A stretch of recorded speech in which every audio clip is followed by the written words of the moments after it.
Hi, welcome to Stay Smart. We're going to be looking at tools to help you go from feeling overwhelmed to supporting your kids become self-directed learners. I'm Jen Taubensee, Occupational Therapist with Altabe Health Center in Kelowna, BC.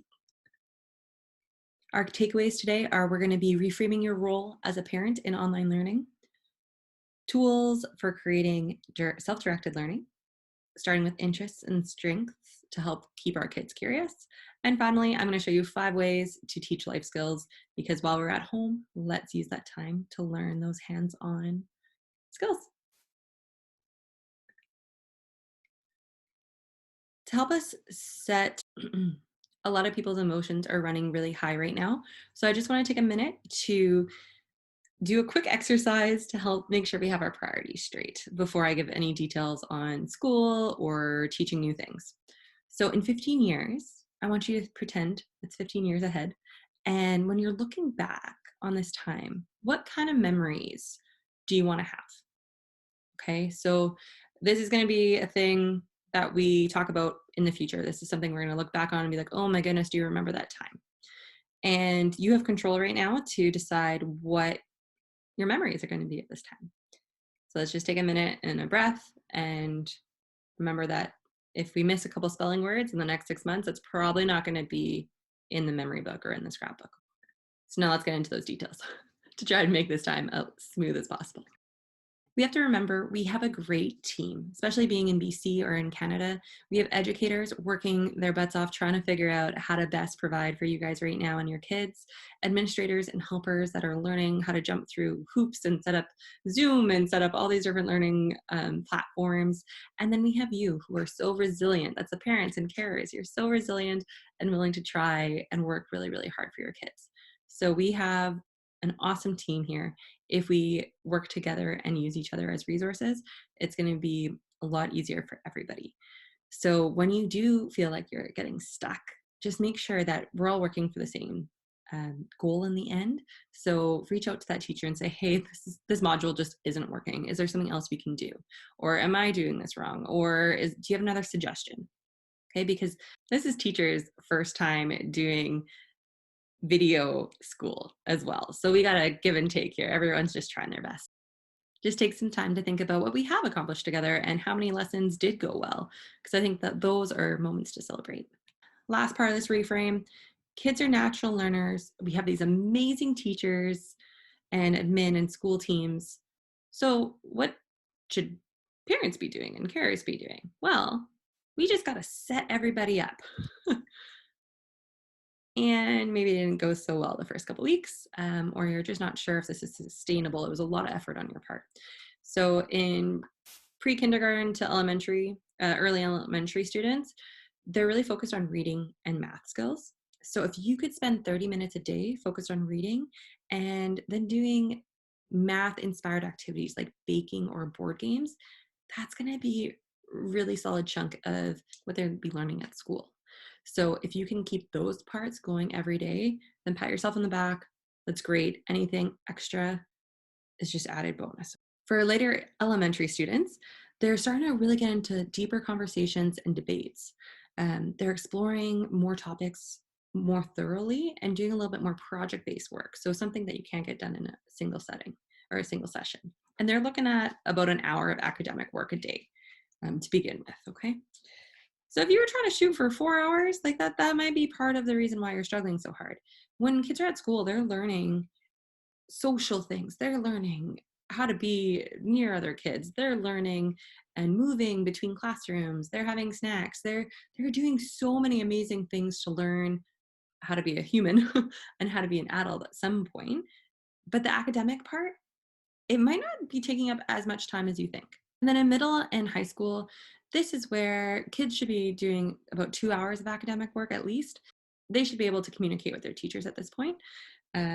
So it's really your job to help them with their schedule, make sure they're attending their Zoom calls or their video classes, and just supporting them to adjust their schedules, okay? Because they should be able to do the material in a way the teacher can provide for them, but they're stressed out. It's a big change to navigate. So you might need to do some things like make sure they wake up in the morning that you haven't had to do in a few years, and remind them to, do you have a pencil with you and a duotang and a binder? Because that might not be as normal for them to remember because they're not going to their locker to get it.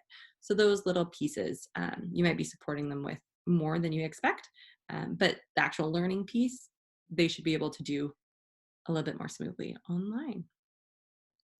So how do we set them up to be able to fit in all this academic stuff they need to learn?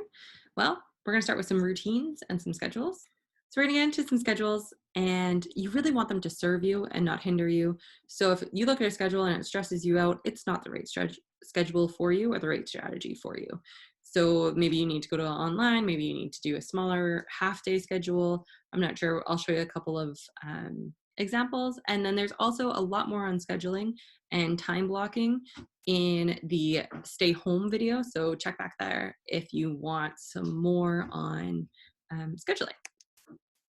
This is a classic one. It's really overwhelming for me. So this is not a tool I would use personally, but I know a lot of people enjoy this type of tool. So it just goes through the week.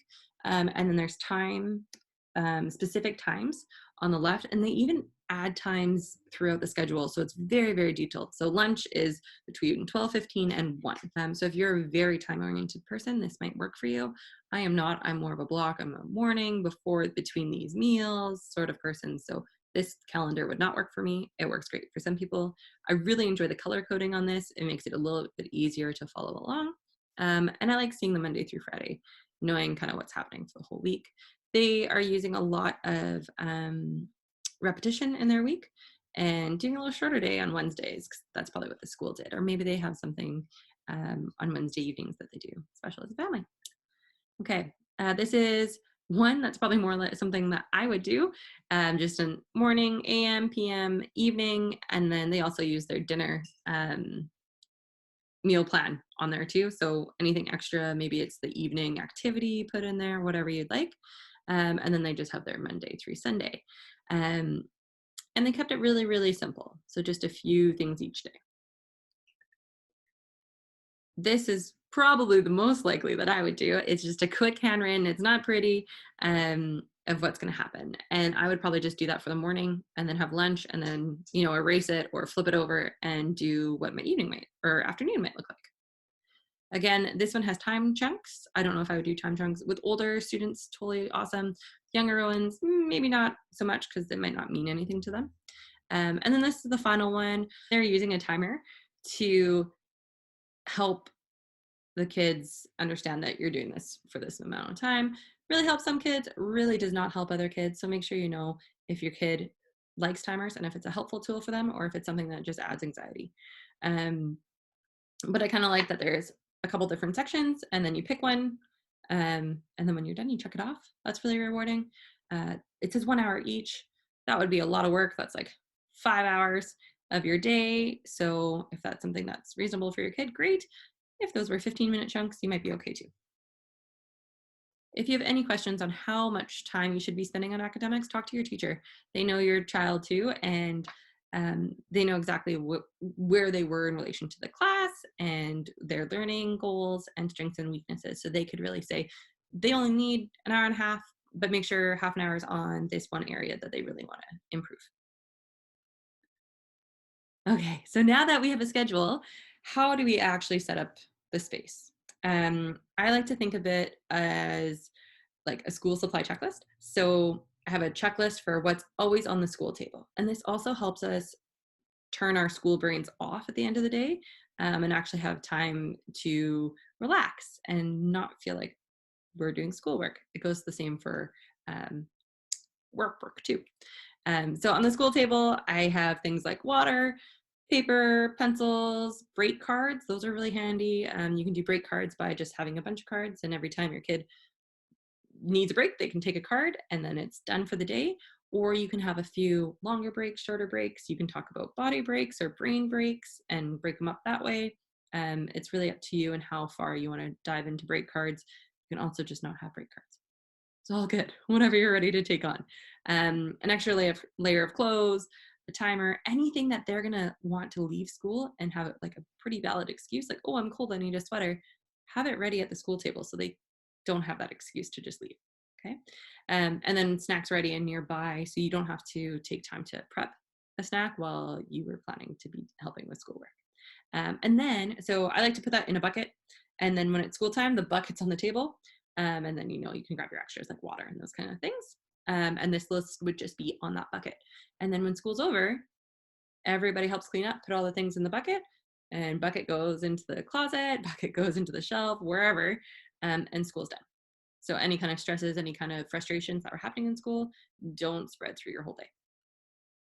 Then when you're in specialized classes like math, maybe you have another basket for math things or for art things or for social, depending what grade your child's in and what they're working on. They might have a lot of different buckets, little buckets, or they may just have one because it's always their laptop and their binders because they're in high school.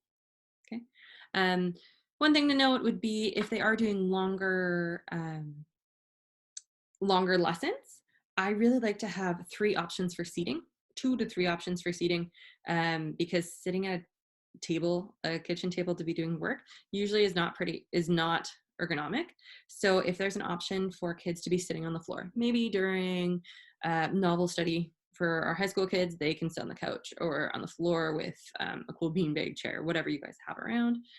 For little guys, maybe that's when you guys are doing story time, you are in a fort cuddled up reading the book. Okay. So something on the floor and kind of sprawly, relaxed. Then I like to have a seated one.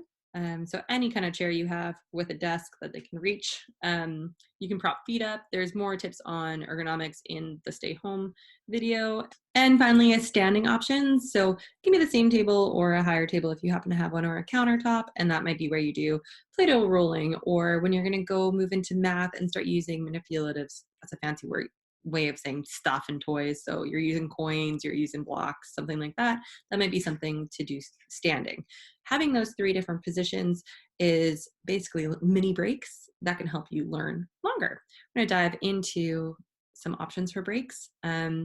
One thing I really like to do, especially because parents are there and kids are feeling safe, is when you're at home learning, when you're ready for a break or a break is scheduled, you can do a quick body scan with your kid to help them learn what they need to be successful in all their learning, in all their work in the future too. So when you can start seeing them vibrating and they need a really big body break, they probably don't know that.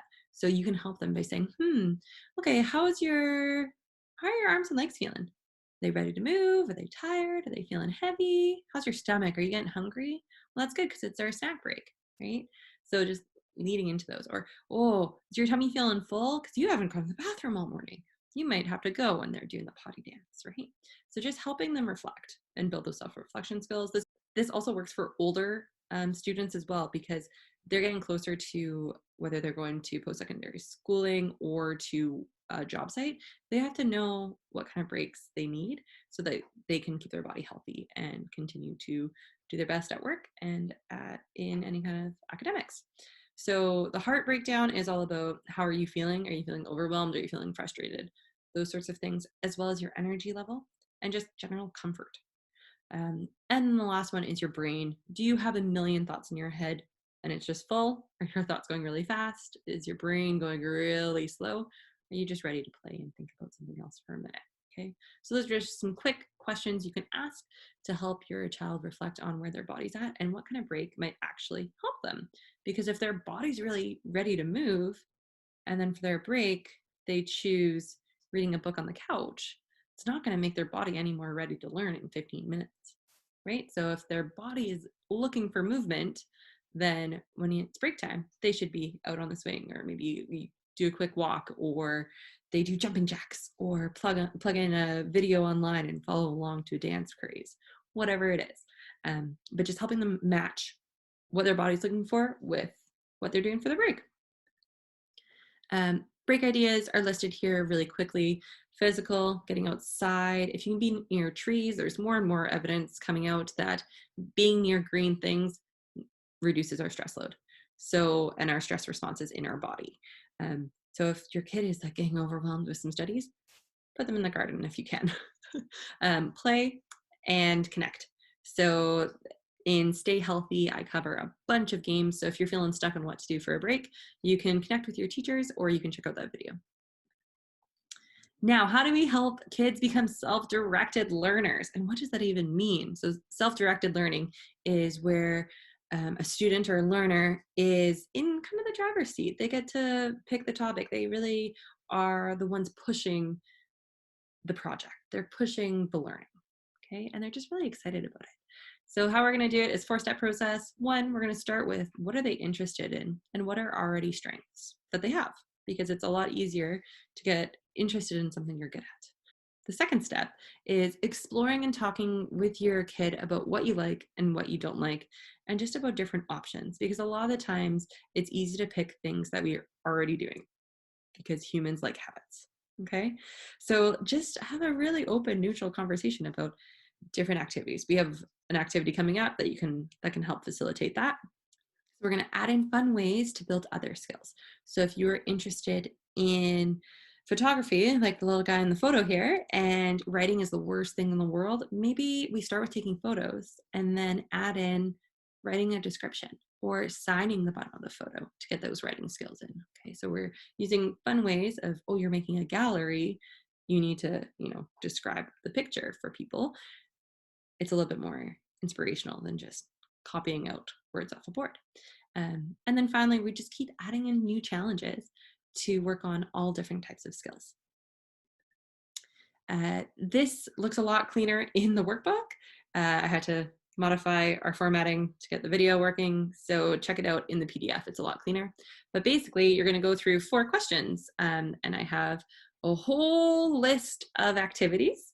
So using these questions, what are you interested or curious about? What are you unsure about? I've never really thought of it. What have you tried and know that right now you don't like? That doesn't mean you're not going to like it forever, but right now you don't, you're not interested. But you gave it a solid try recently.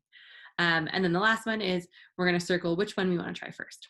Okay. I encourage you to add in anything you're passionate about and could help your child learn, or things they're already interested in. This is just a quick bunch of random stuff. If you need more, just look online for kids interest checklist and there'll be a lot more, and some with visuals, whatever you might need. Okay, so some examples are anything from reading comics to board games to rocks to bowling to dance to storytelling to dinosaurs to figuring out how things work. Okay, so you can go through each one, and then, so for example, running in puzzles, then you go back into your sheet. Are you interested and curious about running? Cool, put it in.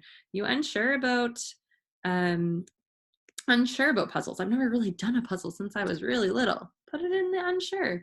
Or maybe you had a really bad experience where you're working on a puzzle and you didn't have the last puzzle piece and it was so frustrating. And you know what? You're not going to do puzzles for a while. That's okay too. Understanding what we don't like is a really big part of growing up and understanding what makes us us. Okay, so take each activity and plug it in to the I'm interested, unsure, or I've tried recently and don't really want to touch. And then once you have your curious and unsure about, pick one of those to start with.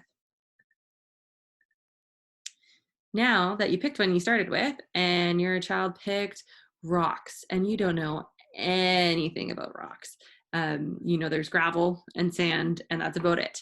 So how are we going to help them learn? Well, tons of online resources. Okay, so I've curated a quick list here. Most of them are paid subscription sort of programs, but they're offering free access for the next few months or to the end of the school year. So I would say jump on them now to really kickstart that learning, and then you can look for free resources afterwards. So learning a language right now would be really cool. There's awesome apps that are really fun. Duolingo has a free kids app, and that one's always free. But then Rosetta Stone, which is usually paid for, has a free service right now. So hop on there. Science, math, and tech. Coding is really, really cool for kids right now. And I think just understanding technology just helps you be a better consumer and understand how chatbots work and all these kind of things that I think is only going to serve them in the future. So if they're interested in that, it's hard to nurture. If you don't know anything about tech, those are great resources there to get started. And then that's where we go back to our learning team and ask the teacher, hey, wow, I just found out that my son is super interested in everything STEM. He wants to build a robot, all this kind of stuff. Where do I start? They're going to have places to direct you to, okay? Once these free subscriptions are over, or maybe they already have access to stuff at school, or maybe he'd already started working on it and you just didn't know. So this is when we go back and we find an interest and we share that with the teacher, and then maybe they can support us in this self-directed learning, okay? So that couple other sites, we have history and geography. There's some apps in there as well if you have tablets or phones or any kind of devices like that. Reading and writing, this is super important just to keep kids reading. And sometimes it's not as exciting as Netflix. So these are some awesome places to get started. Get Epic Digital Library has so many resources and books. Storytelling School with the Moth is really interesting. It's a podcast-based storytelling program, but then they have this whole program for kids and how to tell a good story. There's superhero ones. You can look through the list. And then there's also a whole section of virtual field trips. Maybe you guys just need a break today. Hop on one of those and see if you can learn something by accident while you're having fun. All right, so going back into our steps, start with interests and strengths, explore and talk about the things you like and don't like. You can use that checklist to get started, and then add in fun ways to build other skills. So no matter what they're interested in, that's what you're gonna build off of. So just start with what they're having fun with. So if it's Lego building, go there and then say they need to do reading, hop on that Epic and see on that Epic library and see if there's any books that are illustrated with Lego characters, or search Lego, or maybe construction, because they're all about building the towers. And then once you read the story, maybe try and recreate the building with Lego. Okay, so it's just about using that interest to really get them excited about maybe tasks that they weren't so excited about. If you're stuck and you can go to a teacher saying, hey, math is not working, but this is, that's going to be really helpful for the teacher. And then you might not have to jump through 3 other hoops before you find something that works for your kid. Okay, so it's all about teamwork here. Now we're going to get into life skills. So you have this inspired learner and they finish their academics for the day. How are you going to fill the rest of your time at home together? Because it is a long day. I think all the parents at home know how long these days can be. So life skills is a fancy thing for adulting. It's a fancy name for everything we do to keep ourselves, our homes, and our things kind of together. So it's cooking and baking, laundry. I think the girls in this photo are figuring out how something works. Maybe they're repairing it. So here's some quick lifestyle ideas by grade. Take this with a grain of salt. You know your child better. Maybe some early elementary, or doing later elementary chores. That's okay. I'm not saying stop doing anything you're currently doing. This is just a good way if you're not sure really where to start. You know your kid well. So if you think, wow, sweeping, not going to happen, don't start there. Start with one that maybe sits well with your stomach. And you're like, oh, I was thinking about getting them to do this anyway. Okay. So for early elementary, thinking about mixing during cooking, because maybe they shouldn't be chopping yet or those kind of things. If they are, that's okay if they're supervised and doing well. But if we're just starting, start with mixing. That's a pretty safe thing. Putting groceries away. And then in play, you can start doing some of these life skills like washing. So maybe they're not going to be consistent enough to wash the dishes, but while you guys are having a tea party, maybe when you're putting away your tea set, you pretend wash them. Bring a bucket of water over and a rag, right? Maybe you're washing your bike outside, or their toys. You have a car, they're going through, whatever. But washing in play. And then feeding pets. Again, depending on your pet. If you have a dog and it's just pouring some food into a bowl, great. If they're on a raw diet and you have to do different washing mechanisms, maybe not an early elementary school chore, okay? So everything that works for your family. Later elementary, we're talking about helping make or using the grocery list. Maybe not right now. If they're not going into the grocery store, we don't want to spend any more time in those heavily populated areas than we need to, but in the future, going in and actually using the grocery list. If you're doing online shops, that's an awesome way to get the kids involved, because there's no real distractions. They're not going to make a scene in the middle of the aisle, anything like that. Folding clothes comes in later elementary. Sweeping, dusting, reading recipes, and measuring. So you see how we took that skill of baking or mixing during cooking and baking, and now we're just building on it a little bit. So now they're going to actually read out the recipe to me, maybe, and still do that mixing and do the mixing. But now they're also going to measure and pour it in, or just pour it in. Maybe you measure. Okay, so we're just building a little bit on each time. So just because they move into later elementary doesn't mean they stop helping put the groceries away. Whatever skills they had, we're just adding more to. Okay.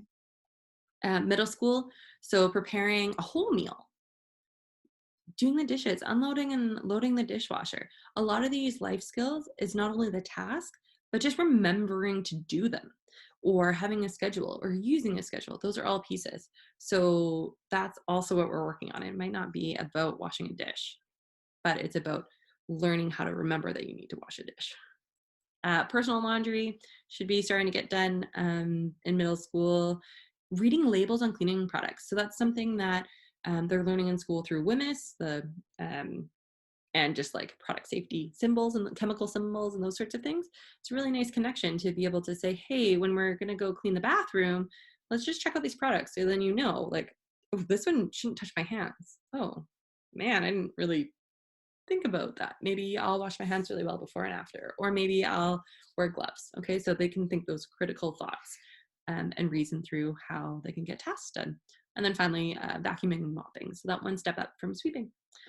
And finally, for our high schoolers, our secondary schoolers, meal planning, budgeting, and shopping. So again, just adding more to those skills that they already started building and maybe you're getting pretty familiar with.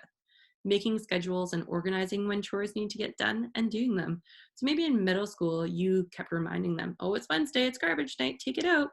In high school, that's when they're setting their own alarm on Wednesday morning. Oh, I gotta take the garbage out. All right, so how do we actually teach kids these skills when we don't have a teacher team to look to for direction?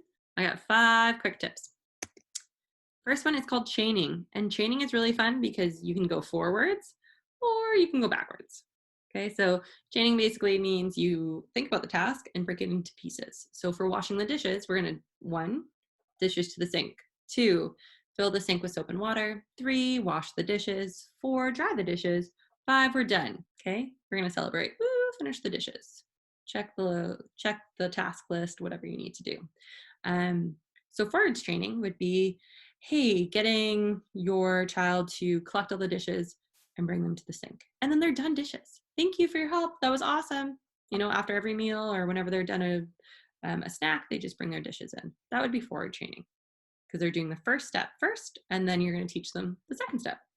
And then the third step, the fourth step, the fifth, and so on and so forth. The way we use backwards training is these complicated tasks where it just doesn't really make as much sense to just do one piece of it.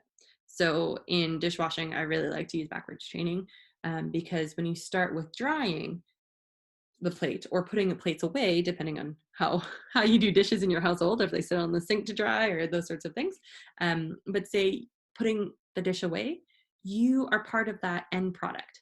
So you get to see the shiny dish, you get to share that celebration. Yes, we did those dishes. Well done. You put the clean ones away and it's over. It's not, okay, someone else is picking up and finishing. So then you start with that one of drying dishes in our example. And then once they're getting really good at drying dishes, then maybe they wash and dry. And maybe it just starts with rinsing. Maybe, we're going to add a step in here because we realize that that's too big of a step. So now they're going to go from you washing and rinsing and giving them the plate so they can dry and put away. Now you're just washing, and then they're going to rinse the plate, dry it, put it away. Okay, and now they're used to rinsing and they're building the amount of time they can spend doing that activity. They're getting used to the smells, they're getting used to the routine, all those extra outside pieces we don't really think about. Now they're washing. And then once they're washing, it's really easy to add the fill in the stove step or fill the sink step and the bringing the dishes to the sink. So you can go backwards or you can go forward. But the first step is just thinking about what are all the steps in a task. Okay, and that's called chaining. There's lots of resources online if you want some more details or different activities broken down for you. Making a plan is a really quick and simple way to make sure kids are focused on the same thing that you want them to be focused on. So it's a checklist, it's a visual, and it's a way to talk through what's coming up. So for a bike ride, what are our 3 things for the bike ride today? Helmets, we're gonna wear them. 2, we're stopping at the curbs. So if I'm behind you, you're stopping up ahead, or if your sister or whoever's going, we're stopping at curbs and we're having fun. Okay, the biggest thing with any of these sorts of making a plan is actually checking in on it after.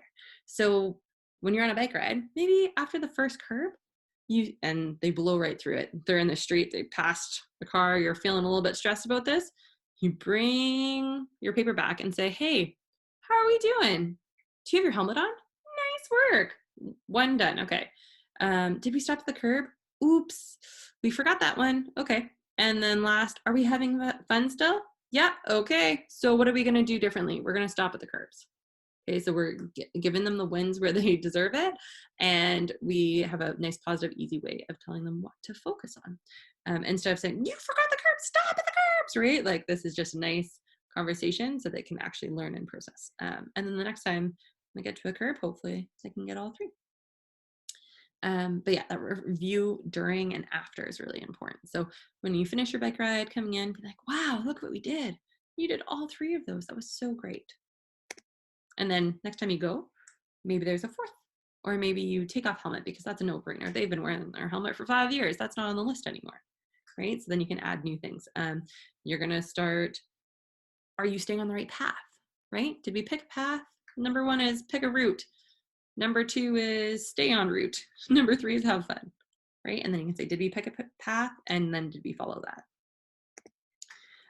I love this one, spot the difference. It's really nice when we have situations where emotions are high, like I think right now, and people are like, it's clean enough, or I don't want to do it, or whatever. And you have to go in and say, when you're cleaning the room, say, you missed that sweater, you didn't vacuum here, you didn't do this. Like, you don't want to be the bad guy. That's not fun.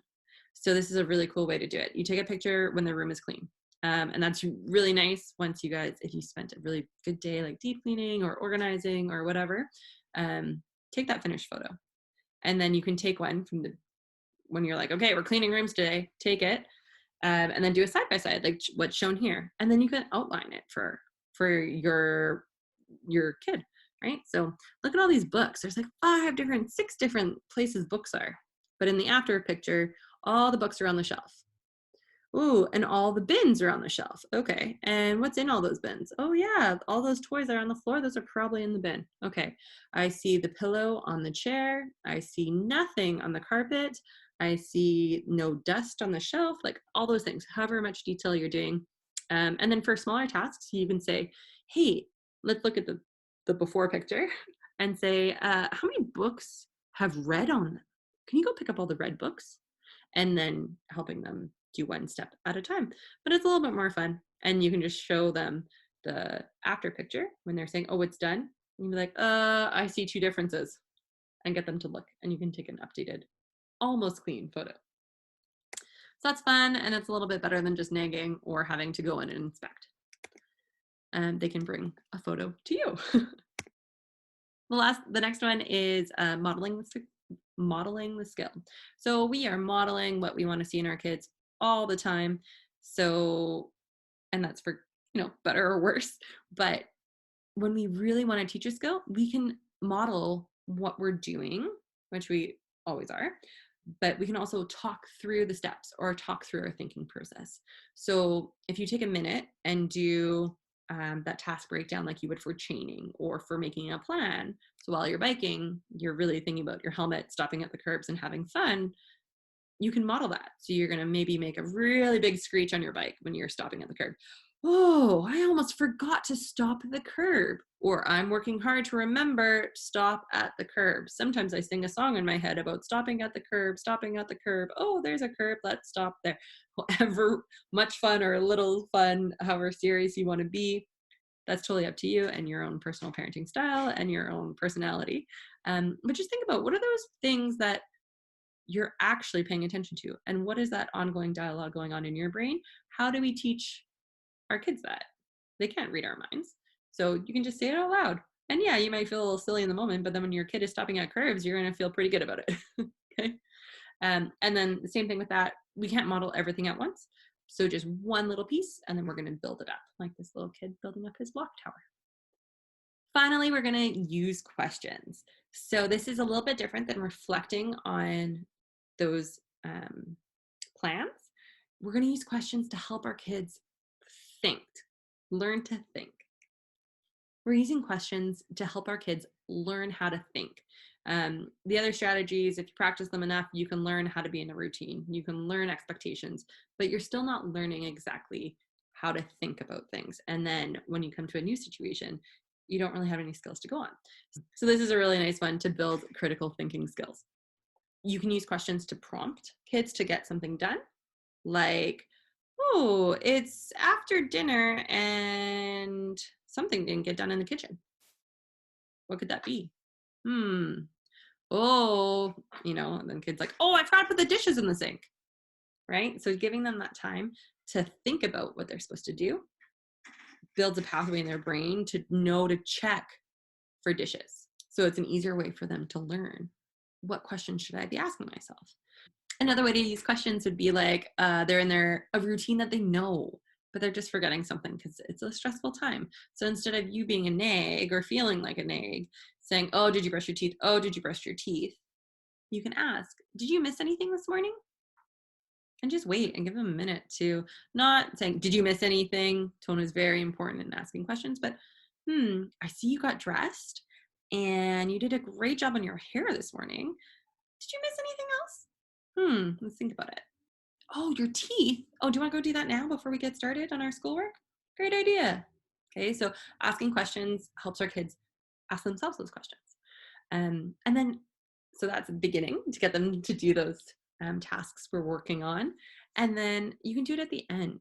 So how did that go? How was your bike ride today? Do they know they missed a curb? Do they not? That's learning right there. Can they remember what happened? That's a huge skill I think we all take for granted, is being able to reflect on what happened to us today. But that's huge for when we set goals or work to achieve anything, is knowing how we did that day. So reflection questions: how'd it go? What was the hard part? What was the easy part? What did you like the most? How did you get through that hard part? So maybe they're playing Lego and they got really frustrated, but because Lego is their favorite activity, they're able to manage that frustration and figure out a new way to build a tower, even though they ran out of blue Legos or whatever they're getting mad about. So asking that question of, what did you do instead? What made this time different? Okay, and that's the same when we're getting into middle school and even high school and secondary school. It's really important to ask, what was hard and how did you overcome it? Because that's going to reinforce the tools that are working. And if they tried to fix something and it didn't go so well, then you know tools that don't work for you. So I tried to take 3 big breaths and it did nothing and I got even more mad. Okay, good learning. Breaths aren't for you. Maybe you need to go for a walk. Maybe you need space. Maybe you need to write down how you're feeling. I don't know. Whatever it could be in the situation. But you know that taking 3 big breaths not going to work for you in this kind of situation. But you wouldn't get there unless you ask those questions. So using questions to prompt a task, or to prompt them to start something that they know how to do already, and to support learning. Key takeaways of today: reframing your role as a parent in online learning. So you're setting your kids up to receive learning from teachers and schools, okay? And it's really important that you are sharing what is working and what is not working in your home. It's not a reflection of you as a parent, it's a reflection of this weird time where we are all learning how to do this together. So it's all about communication back and forth with your school team. We talked about tools for creating self-directed learning, starting with interests and strengths and then building from there. And that just makes it a little bit easier to work on those challenging areas or weaknesses, as well as a lot more fun. And it's building your child's ability to stay curious and have fun and enjoy what they're learning. 5 ways to help teaching life skills: training, modeling, asking questions, making plans, and using visuals like spot the difference. If you have any questions or would like to learn more or want some resources on anything we talked about in this video, feel free to connect with us at the website, altavhealth.com. You can give us a call. an email. Would love to hear from you, or connect with us on our Facebook group, Stay Home, Stay Healthy, and Stay Smart. Look forward to hearing from you, and thank you for joining me today.